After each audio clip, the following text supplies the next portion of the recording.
우리 신앙의 중심에 오직 예수 그리스도가 계셔야만 합니다. 우리 신앙의 중심에 자기 자신을 두는 순간, 또 우리 중심에 사람을 두면 그때부터 우리 신앙이 흔들리게 됩니다. 우리가 묵상하는 고린도 교회에 그런 일들이 일어나게 되었어요. 그 교회 안에 사람 중심으로 모이게 된 거죠. 어떤 이들은 나는 바울파라고 이야기하고, 또 어떤 이들은 나는 아볼로파다 그렇게 이야기하고, 또 어떤 이들은 아니야 나는 그리스도파니까 너희들과 달라, 그렇게 분쟁과 다툼이 일어나게 된 것 아니겠습니까? 너무너무 안타까운 것이 그 고린도 교회가 다른 교회보다도 더 풍성한 은혜와 은사가 있었던 교회인데도 불구하고, 은혜가 있을수록 겸손해져야 되는데, 하나님께서 은사를 베풀어 줄수록 더 낮아져야 되는데, 오히려 그들 가운데 교만함이 생기고 다툼이 생기고 분쟁이 일어나게 됐다라고 하는 거예요. 이에 바울이 어떻게 권면하고 있습니까? 우리 사람 바라보지 말고 주님만 바라보자라고 하는 거예요. 사람이 중심이 되는 교회가 되는 것이 아니라 예수님이 중심이 되는 신앙, 예수님만 주목하는 교회가 된다라고 하는 거예요. 여러분, 우리도 기억했으면 좋겠습니다. 우리가 믿음의 여정을 걸어가면서 내가 중요해지고 사람이 중요해지면은 그때부터 신앙이 병들기 시작하게 되는 거예요. 교회 안에서도요, 사람을 자꾸 주목하게 되고 사람이 중심이 되게 되면요, 교회 안에 갈등이 일어나게 되는 것 아니겠습니까? 여러분, 이 신앙의 길 걸어가면서요, 우리가 어디를 바라봐야만 할까? 우리가 무엇을 주목해야 되는가? 그거 중요한 일 되게 되는 거예요. 오늘도 우리 비추교회 식구들은요, 이 믿음의 여정 속에서 하나님만 바라봤으면 좋겠고, 예수님만 주목했으면 좋겠고, 믿음의 여정에 자꾸 나를 그 중심에 두거나 또 사람을 바라보는 것이 아니라 주님만 바라보는 성도님들 되시기를 주의 이름으로 축복합니다. 우리가 지난주에 같이 살펴봤던 말씀이, 예수님께서 예루살렘에 입성하실 때에 자신의 나귀를 기꺼이 내어준 사람에 대해서 묵상했잖아요. 놀라운 것은 그 나귀 새끼의 주인이 누구인지 전혀 기록되어 있지 않습니다. 아마도 복음서 기자가 의도적으로 빼먹은 것만 같아요. 왜냐하면 나귀 새끼의 주인의 이름이 기록되는 순간 사람들은 그 나귀 새끼의 주인을 주목하기가 쉬우니까 그 사람의 이름은 빼고 예수님만 주목하기를 원했던 것 아니겠습니까? 그런데도 놀랍게도 그 나귀 새끼의 주인의 이름이 등장하지 않게 오히려 그 사람의 헌신이 더 빛이 나는 것만 같은 거예요. 이름도 없이 빛도 없이 그냥 자기의 것을 아낌이 없이 내어준 그 사람의 신앙이 더 소중하고 아름답게 느껴지게 되는 것이죠. 여러분, 우리의 신앙이 언제 빛이 나는가? 내가 사라지게 되고 주님만 드러나게 됐을 때, 내가 높아지는 것이 아니라 주님만 높아지게 되었을 때 비로소 우리의 신앙이 건강해지고 우리 신앙이 빛이 나게 될 줄로 믿습니다. 오늘 바울이요, 고린도전서 1장을 마무리하면서 우리 자신을 돌아보라라고 하는 거예요. 우리 안에 은혜가 있었고 우리 안에 하나님이 베푸신 큰 복이 있었는데 우리 자신을 돌아보십시다. 그러면 우리 교회가 더 건강해지게 될 것 같다. 그렇게 이야기하고 있죠. 오늘도 우리 고린도전서 1장의 마지막 부분 같이 묵상해 가면서요, 우리 자신을 돌아볼 수 있게 되길 바라고, 우리의 신앙이 주님 중심의 신앙으로 다시 한번 거듭 태어나는 시간이 되시기를 주의 이름으로 축복합니다. 우리 26절부터 한 절씩 같이 묵상해 볼게요. 우리 26절 먼저 읽어보겠습니다. 시작.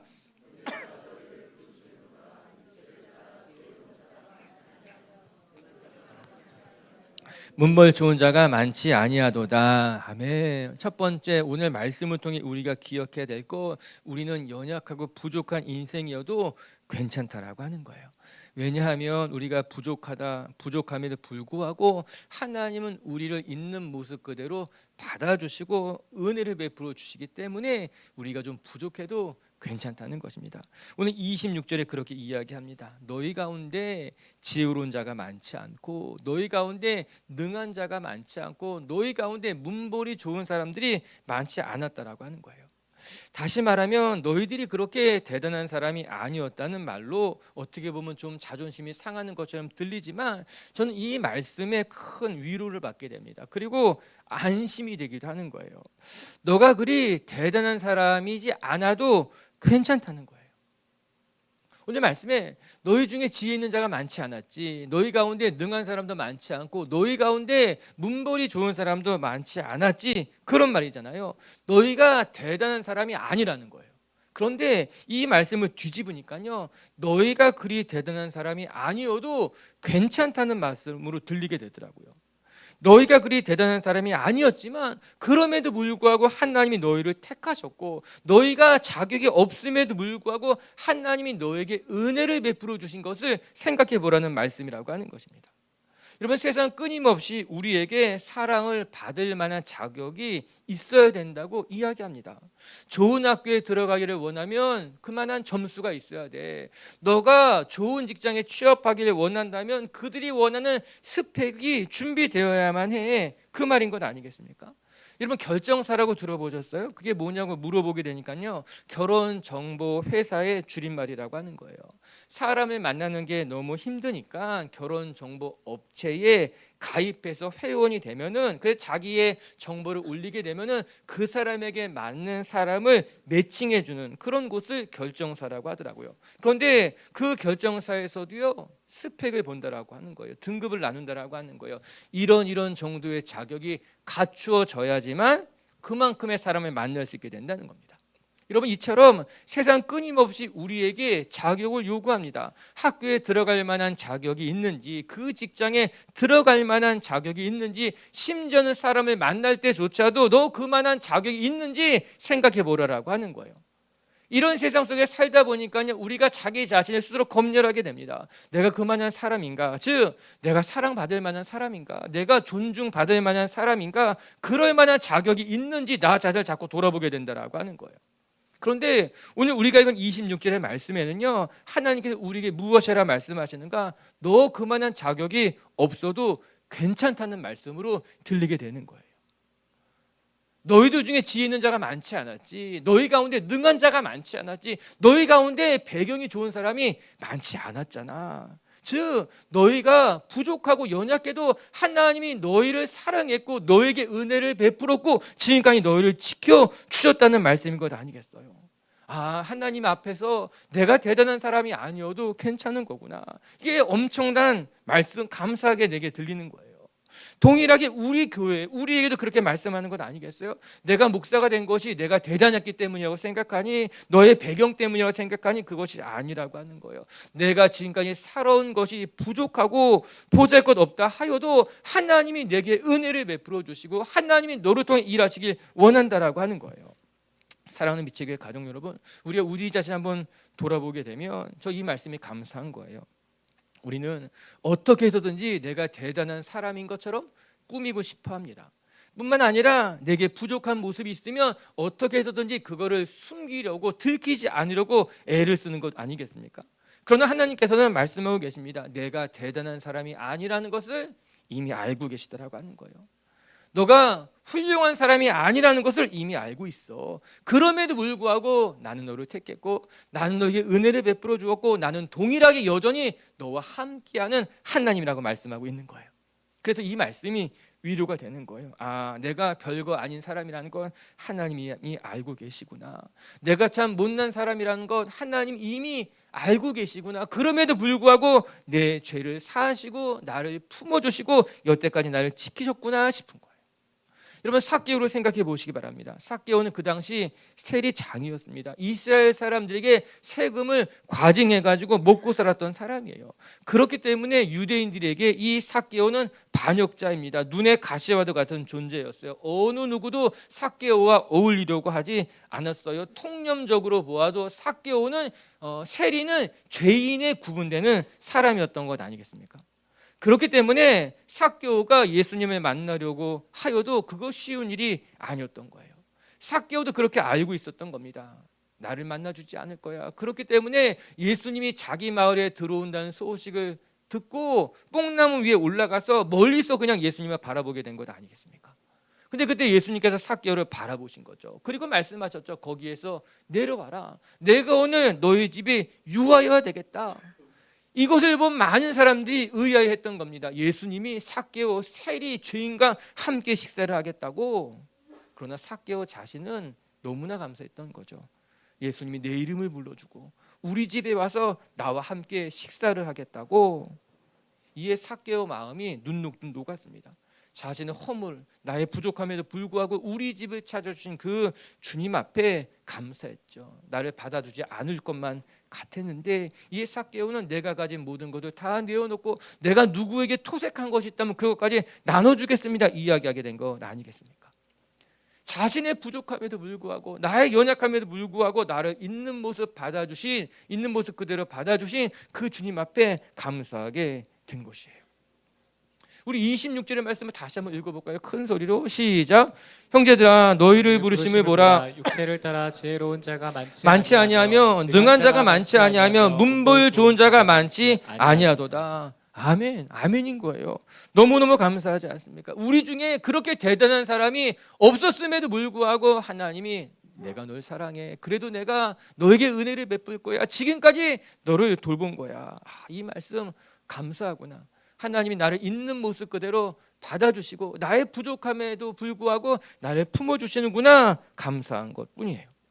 우리 시편 기자는 이렇게 고백한 곳이 있어요. 우리 시편 103편 말씀인데요. 우리 자막을 통해서 한번 같이 읽어볼게요. 시작. 아버지가 자식을 긍휼히 여김같이 여호와께서는 자기를 경외하는 자를 긍휼히 여기시나니 그는 우리의 체질이 아시며 우리가 단지 먼지뿐임을 기억하심이로다. 우리 하나님이 우리의 체질을 아신다는 거예요. 이 체질을 아신다는 것이 우리의 MBTI를 안다 이런 것이 아니라 우리의 체질이 우리가 진토로부터 만들어진 연약한 존재라는 것을 하나님이 아신다는 거예요. 심지어 우리 존재가 티끌 같은 먼지 같은 존재라는 것을 이미 아셨지만 그럼에도 불구하고 하나님이 우리를 긍휼히 여기신다 이렇게 이야기하고 있는 거죠. 무슨 말씀입니까? 하나님은요 우리를 있는 모습 그대로 받아주신다는 거예요. 우리가 대단한 존재이기 때문에 우리를 받아주시는 것이 아니라 우리의 연약한 모습 그대로 우리를 받아주시고 우리의 긍휼을 베풀어 주시는 분이 우리 하나님이라고 말씀하고 계신 거예요. 오늘도 이 믿음의 여정을 걸어가면서 우리의 부족함에도 불구하고 우리 중에 대단한 사람 없고 우리의 지혜가 부족하고 우리의 살아온 삶이 연약하다 하여도 우리 모습 그대로 받아주시고 우리에게 은혜를 베풀어 주셨던 그 하나님을 기억하면서 하나님과 동행할 줄 아는 성도님들이 되시기를 주의 이름으로 축복합니다. 두 번째 또 말씀을 우리가 기억하는 것은요, 하나님은요 연약한 우리들의 모습 그대로 받아주실 뿐만 아니라 우리 하나님은 연약한 자를 통해서 일하시는 분이 우리 하나님이라고 하는 것입니다. 이것이 하나님의 성품이며 하나님의 방식이에요. 세상은요 힘이 있는 사람들을 의지하고요 그를 통해서 일하지만 하나님은요 연약한 자를 사랑하시고 연약한 자를 통해서 일하시는 분이 우리 하나님이십니다. 우리 27절과 28절 한번 같이 읽어볼게요. 시작. 그러나 하나님께서 세상에 미련한 것들을 택하사 지혜 있는 자들을 부끄럽게 하려 하시고 세상에 약한 것들을 택하사 강한 것들을 부끄럽게 하려 하시며 하나님께서 세상에 천한 것들과 멸시받는 것들과 없는 것들을 택하사 있는 것들을 폐하려 하시나니 하나님께서 미련한 자들을 택하셔서 지혜로운 자들을 부끄럽게 하시고 약한 자들을 택하셔서 강한 자들을 부끄럽게 하신다. 명확하게 대조를 보여주고 있는 구절이죠. 미련한 자와 지혜로운 자, 약한 자와 강한 자, 하나님께서 우리를 통해 일하신다는 말씀인 거죠. 그게 하나님의 모습이라고 하는 것입니다. 그럼 먼저는 하나님은 미련한 자를 통해서 일하신다. 왜 이렇게 미련한 사람, 어리석은 사람을 택하셔서 일하실까요? 이는 하나님께서는요 사람의 덕을 보지 않으시고 하나님이 친히 일하시기 때문인 거예요. 세상은요 사람의 덕을 보려고 직원을 채용하겠죠. 이에 잘하는 사람을 뽑아서 그 사람의 덕을 보려고 하는 것 아니겠습니까? 네트워크를 많이 가진 사람을 채용해가지고 그 사람의 네트워크를 통해서 도움을 얻으려고 하는 것 아니겠습니까? 이것이 잘못된 것이라고 말할 수 없을 거예요. 세상 그렇게 일합니다. 뛰어난 사람을 뽑아서 그 사람을 통해서 무엇인가를 이루려고 하는 거예요. 그러나 하나님은요 뛰어난 사람을 세워서 그 사람을 통해서 하나님이 영광 받으려고 하지 않으십니다. 하나님은요 사람을 통해서 일하시지만 그 사람의 덕을 보려고 하는 것이 아니라 그 사람을 영광스러운 일에 참여시키려고 하시는 거예요. 이거 뒤에 다시 한번 우리가 살펴보겠지만, 여러분 일단 하나님은요, 하나님의 능력으로 친히 일하시는 분이 우리 하나님이십니다. 병든 자를 고치는 것도 하나님이시고요, 죽은 자를 살리시는 분도 하나님이십니다. 하나님께서 우리를 통해 일하실 때에는 우리의 능력이 나타나는 것이 아니라 우리를 통해서 하나님의 능력이 나타나게 되는 거예요. 홍해를 가를 때도요, 모세를 통해서 하나님의 능력이 나타난 것이며, 여리고를 무너뜨릴 때도 여호수아를 통해서 하나님의 능력이 나타나신 것이 분명한 것 아니겠습니까?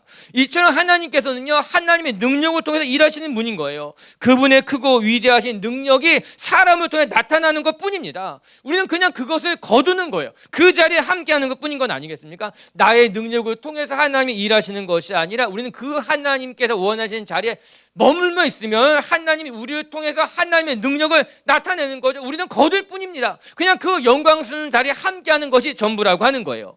오늘도 여러분을 통해 주의 능력이 나타나시고 여러분을 통해 하나님이 일하시게 될 줄로 믿습니다.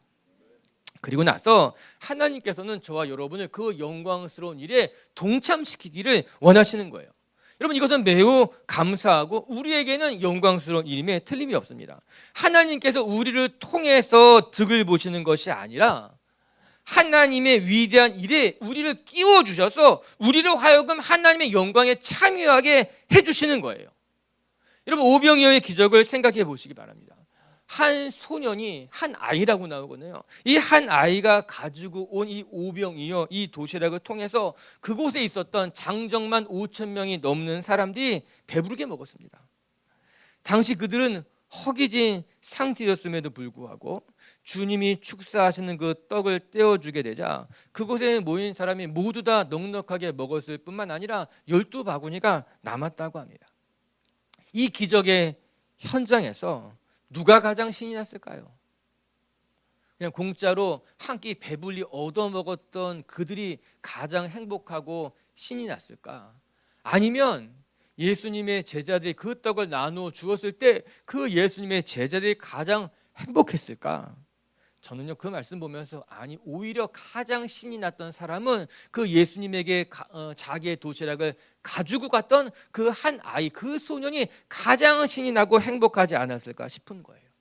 그 아이는 자기의 도시락에 예수님이 기도하고 난 이후에 그 도시락을 사람들이 떼어주게 되자 여기저기 수없이 많은 사람들이 자기의 도시락을 먹는 것을 바라보면서 아마 공중공중 뛰어다녔을 것만 같은 거예요. 그 도시락이요, 그거요, 제 도시락을 예수님이 기도해 주신 거예요. 그것도요, 제 생선이었는데 예수님이 기도하니까요, 여러분 다 먹게 된 거예요. 그걸 바라보면서 그 아이는 공중공중 뛰어다니면서 가장 행복하고 가장 신이 났던 것 아니겠습니까?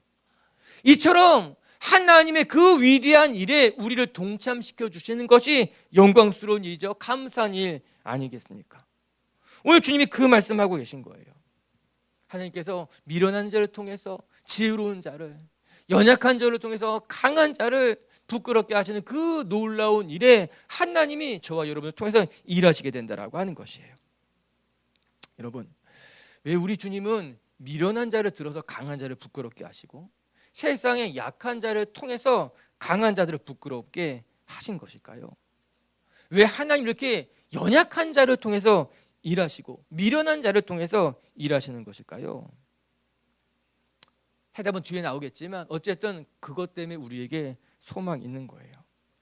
하나님께서 연약한 자를 통해서 일하시는 이유는 우리 스스로 자기를 자랑하지 못하게 하려 함이라고 하는 거예요. 여러분 기드온의 이야기를 우리는 잘 알고 있습니다. 우리 사사기 7장 2절 말씀 한번 같이 읽어볼까요? 사사기 7장 2절 말씀 시작. 여호와께서 기드온에게 이르시되 너를 따르는 백성이 너무 많은즉 내가 그들의 손에 미디안 사람들을 넘겨주지 아니하리니 이는 이스라엘이 나를 거슬러 스스로 자랑하기를 내 손이 나를 구원하였다 할까 함이니라. 그들이 스스로 자랑하기를 내 손으로 미디안 사람들을 무찔렀다 그렇게 경거망동할까 봐 하나님이 거의 대부분의 사람들을 돌아가게 했다라고 하는 거예요. 처음에 3만 2천 명 모였는데 그들 다 돌아가게 하고 300명만 남긴 것 아니겠습니까? 왜냐하면 이스라엘 사람들이 생각하기를 내가 수고했지, 내가 잘했지, 그래서 승리한 거야. 그렇게 자기 자신을 자랑할까 봐 하나님이 다 돌려보냈다라고 하는 거예요. 저는 이 말씀이 참 두렵습니다. 하나님께서는요, 우리의 마음이 교만해져서 내가 수고했지, 내가 잘했지, 우리 마음이 그렇게 될 것을 너무나 잘 알고 계셨다라고 하는 거예요. 이에 너희가 교만해질까 봐 난 연약한 사람 통해 일할 거야. 너희가 교만해질까 봐 나는 미련한 사람 통해서 일할 거야. 그 말씀하고 계신 거예요. 여러분, 우리가 착각하면 안 됩니다. 우리가 대단한 줄 그렇게 생각해도 안 되는 거예요. 더 나아가 우리가 하나님의 영광을 가로채도 안 된다라고 하는 거예요. 하나님은 너무나 정확하신 분이에요. 하나님은 자신의 영광을 결코 뺏기지도 않으실 거예요. 오늘도 우리 하나님 약한 자를 있는 모습 그대로 받아주시고 그 약한 자를 통해 강한 자를 넘어뜨리고 미련한 자를 통해 지혜로운 자를 허물어뜨리는 그 하나님을 바라보면서 겸손하게 하나님 손에 쓰임 받으시고 겸손하게 주님과 동행할 줄 알면 하나님의 사람들이 되시기를 주의 이름으로 축복합니다. 그리고 세 번째 한 가지만 더 같이 살펴보십시다. 그래서 우리가 오늘 자랑할 것이 오직 하나님 한 분밖에 없다는 결론이 나옵니다. 하나님이 우리가 미련했을 때, 연약했을 때, 부족했을 때 있는 모습 그대로 우리를 받아주셨고 우리 연약한 인생을 통해서 강한 자를 무기력하게 만드시는 분이니 결국 우리가 자랑할 것은 하나님밖에 없다라고 하는 거예요. 여러분, 내가 대단한 것 같아도 우리 그렇게 대단한 사람들이 되지 못합니다. 내가 수고 많이 한 것 같아도 내가 수고한 것보다 하나님이 더 많이 채워주셨습니다. 그래서 우리가 자랑할 것이 전혀 없는 거예요. 이에 바울은 고린도전서 1장을 이렇게 끝맺고 있어요. 우리 31절 한번 같이 읽어볼까요? 31절의 말씀 시작. 기록된 바 자랑하는 자는 주 안에서 자랑하라 함과 같게 하려 함이라. 기록된 바 오직 자랑하는 사람은 주 안에서 자랑하는 것이 마땅하다라고 하는 거예요. 이는 첫 번째, 자랑의 근거가 내가 되지 않아야 된다는 것이고, 두 번째는 오직 하나님만 자랑하는 삶으로 나아가야 된다라고 하는 거예요. 먼저 우리는 자랑의 근거를 자기에게 두려고 합니다. 내가 수고한 건, 나의 능력, 내가 이룬 업적들이 나의 자랑이 되는 거예요. 여러분은 무엇이 여러분의 자랑입니까? 어떤 사람은요, 내가 수고한 것을 자랑합니다. 내가 얼마나 많이 애를 썼는데요. 내가 얼마나 많이 수고했는데요. 내가 수고한 것이 자랑이 되는 사람들. 또 어떤 사람들은요, 자신의 능력을 과시합니다. 내가 얼마나 대단한 사람인지 알아? 내가 얼마나 많이 가졌는지, 내가 얼마나 잘생기고 내가 얼마나 대단한지 자기의 능력을 과시합니다. 심지어는 내가 누구도 알아. 자기의 인맥까지도 나의 능력인 것처럼 말하는 거죠. 다 자기의 능력을 자랑하는 사람들이라고 하는 거예요. 이에 바울은 분명하게 말해주고 있는 거예요. 너의 자랑의 근거가 무엇이냐?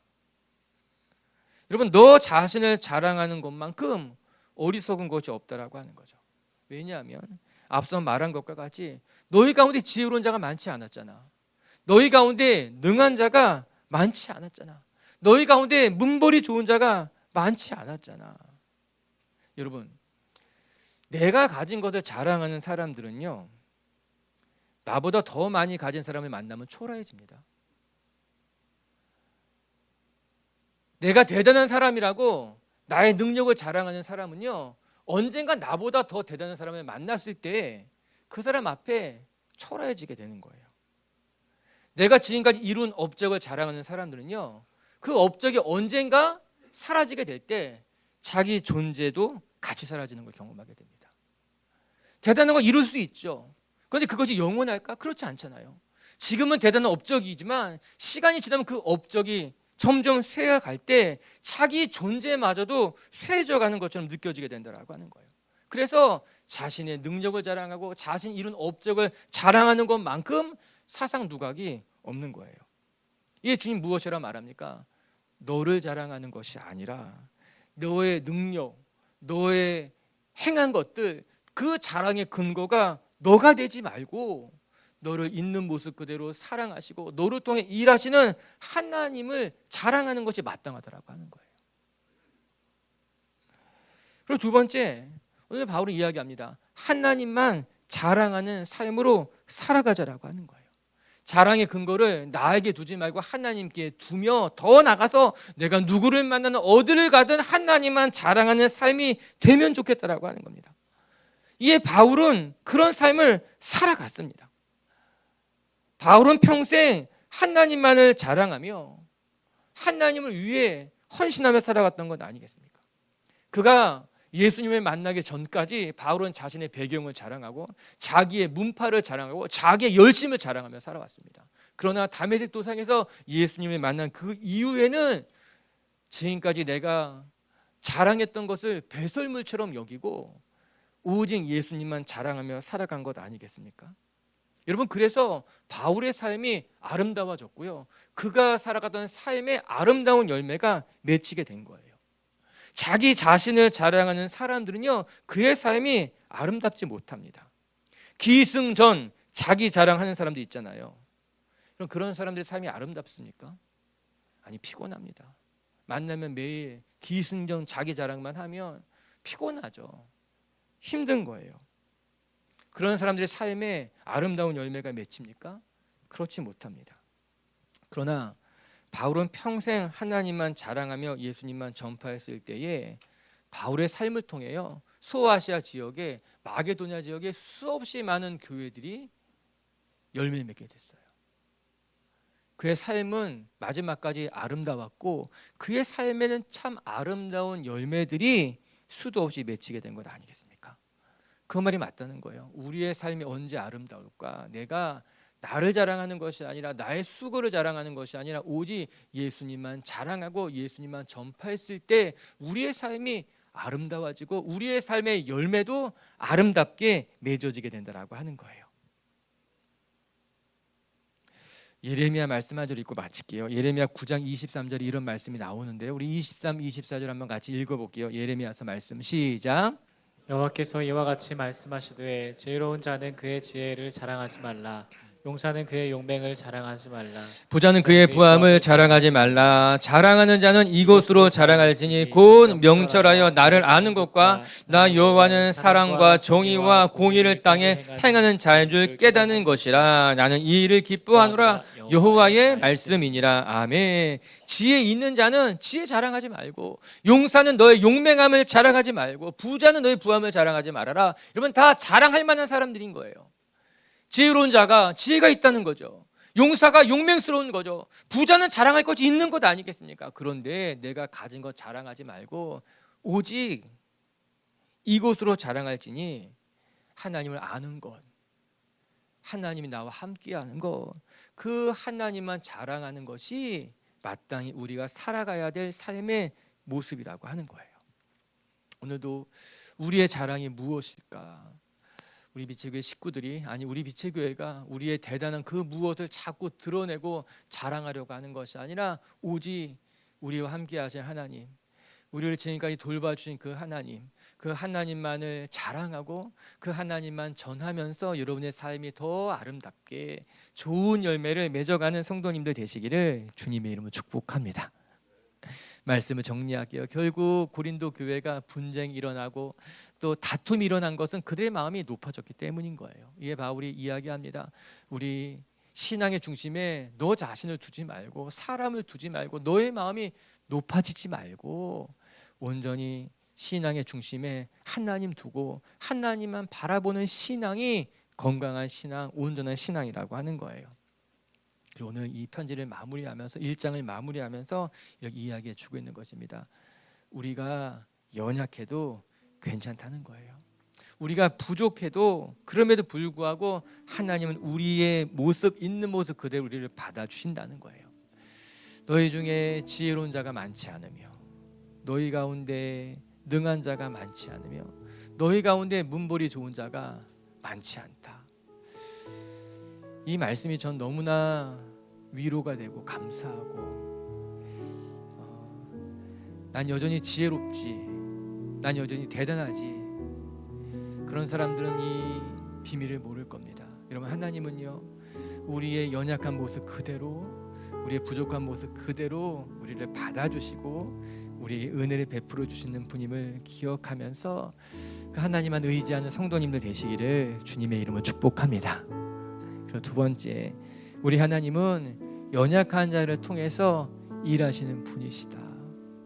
미련한 자를 통해서 또 무지한 자를 통해서 약한 자를 통해서 일하시는 분이 우리 하나님이라고 하는 거예요. 왜냐하면 우리를 통해서 하나님께서 일하시는 것이기 때문이에요. 하나님의 능력이 나타나는 것이에요. 오늘도 연약한 사람을 통해 일하신 하나님을 바라보고 여러분의 삶을 통해 주님만 드러나는 분들 되시길 주의 이름으로 축복합니다. 세 번째, 우리 하나님만 자랑하십시다. 오늘 바울의 고백입니다. 자랑의 근거가 내가 되지 마십시다. 내가 수고한 것 자랑하고 나의 능력을 자랑하고 내가 이룬 것을 자랑하는 것만큼 정말 나중에 초라해지게 되는 거예요. 오늘도 우리가 자랑할 건 예수님밖에 없습니다. 예수님만 자랑하고 싶고 예수님만 전하고 싶고, 그럴 때 우리의 삶도 아름다워지고 우리의 삶의 열매도 아름답게 맺어지게 될 줄로 믿습니다.